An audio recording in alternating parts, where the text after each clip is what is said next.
Assalamualaikum warahmatullahi wabarakatuh. Konco-konco tani dan pecinta tanaman dimanapun Anda berada, kembali lagi di channel Konco Tani Garden, channel yang membahas tentang dunia tanaman, dunia flora yang ada di sekitar kita. Nah, pada kali ini kita akan membahas lagi cara menyuburkan tanaman kita dari bahan-bahan yang sering kita buang, yaitu sisa-sisa dari bahan dapur.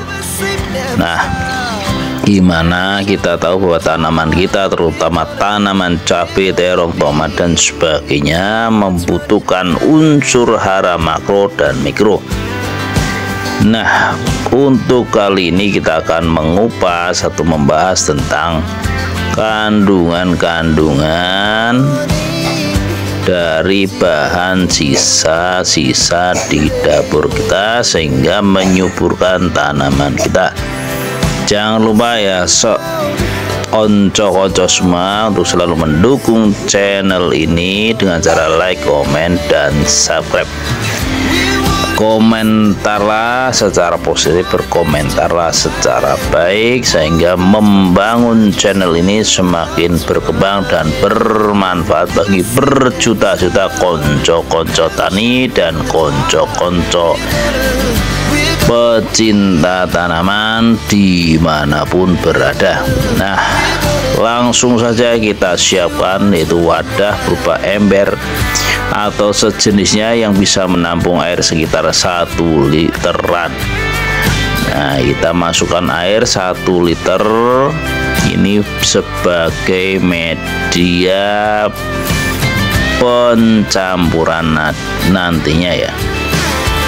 Konco-konco tani dimanapun Anda berada, yaitu kita ambil bahan utama, yaitu berupa nasi yang telah basi bahkan sudah tumbuh jamurnya. Ini sangat bagus karena di dalam nasi tersebut terdapat mol atau mikroorganisme lokal. Nah, ini jadi tanpa menggunakan EM4 kita bisa membuat VOC dari yaitu nasi basi. Bahkan semakin lama semakin bagus karena ditumbuhi oleh mikroorganisme dan jamur,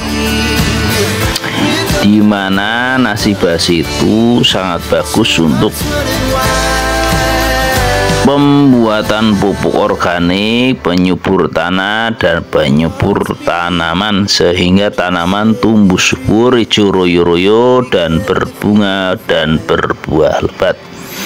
Adapun kandungan nasi basi yaitu terdapat karbonhidrat sebanyak 39% dan mikroorganisme atau mikroorganisme lokal di dalamnya itu berjuta-juta. Jadi, nah, untuk membangunkan mikroorganisme tersebut kita gunakan yaitu tetes tebu atau molase sebanyak 1 tutup botolnya.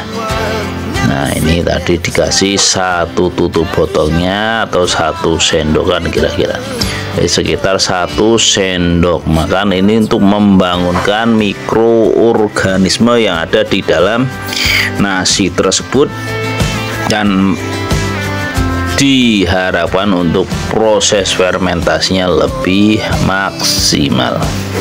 Nah, kita aduk-aduk. Setelah tercampur, kita siapkan wadah yang sudah tersedia, yang di terakhirnya atau di ujungnya kita tutup. Jadi wadah ini memang ada tutupnya, bisa berupa lodong atau botol bekas, yang penting ada tutupnya. Nanti selanjutnya kita proses fermentasi. Nah, itu untuk proses fermentasinya kita diamkan minimal 1 minggu dan dikontrol tutupnya, yaitu sering membuka setiap 3 hari sekali agar tidak terjadi ledakan. Jadi harus dikontrol, karena ketika proses fermentasi nanti akan menghasilkan gas dari proses fermentasi tersebut. Nah, setelah proses fermentasi terpenuhi atau 1 minggu lebih, maka kita bisa menggunakannya dengan cara diaplikasikannya dengan cara dicampur air 1:10 ketika untuk pengocoran dan 1:15 jika untuk penyepraian tanaman-tanaman kita. Nah, itu cukup mudah, praktis, dan memanfaatkan apa-apa yang sering kita buang, yaitu nasi basi menjadi pupuk organik cair super dahsyat. Jadi cukup ekonomis. Jadi tadi itu bahannya yaitu air 1 liter dan nasi basi sekitar 2 genggam atau disesuaikan, lalu dikasih mulase sebanyak 1 tutup botol atau sekitar 1 sendok makan. Nah, cara pengaplikasian ini yaitu dengan cara dikocor bisa dan dispray pun bisa, dan lakukan rutin setiap 1 minggu sekali. Dan ketika pengocoran, dilakukan pengocoran setiap tanaman yaitu sebanyak 100 cc atau disesuaikan, dan dilakukan setiap minggu sekali. Jadi harus rutin dan kontinu.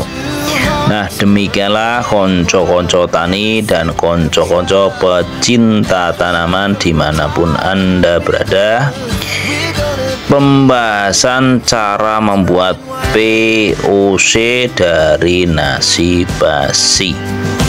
Jadi cukup mudah, sederhana, murah, dan gratis. Saya tutup, kurang lebihnya mohon maaf. Wassalamualaikum warahmatullahi wabarakatuh. Salam sukses.